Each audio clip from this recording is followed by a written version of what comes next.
In politics के जो भी स्टेटमेंट नफ़रती आते थे, उसका ख़ामियाज़ा कितना आगे जा सकता है, उसका एक जीता जागता एग्ज़ाम्पल दिल्ली से आया हुआ है।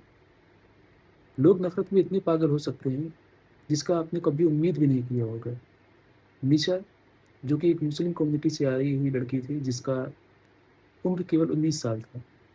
उसको भगवा ट्रक में फँसाया जाता है, उससे शादी किया जाता है और महज़ 19 साल की उम्र में उसको 3 महीने की वो प्रेग्नेंट भी होती है। उसके हस्बैंड का नाम अंकित था।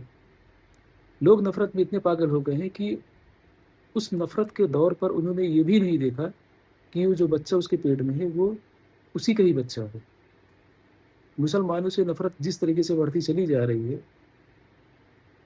कि वो अपने बच्चे को भी नहीं देख सका और उसका भी उसने कत्ल कर दिया।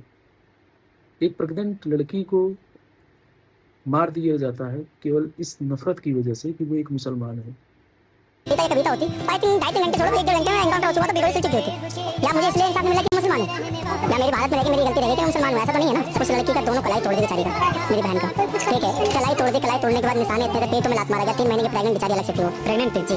3 महीने की बच्ची प्रेग्नेंट अलग से थी। अरे चलो ठीक है, तुम्हें हमसे नफरत था, मुल्लों से नफरत था, तो बच्ची तो तेरी थी।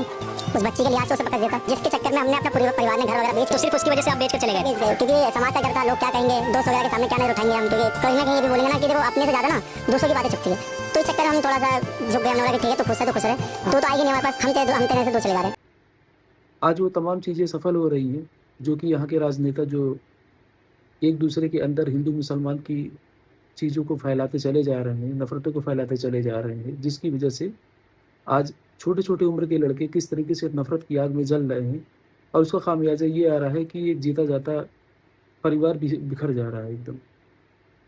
अब यहाँ पर ये देखा जाता है कि इस लड़की को भी वो इंसाफ़ मिलेगा या नहीं मिलेगा जिस तरीके से सूर्या को मिला हुआ था।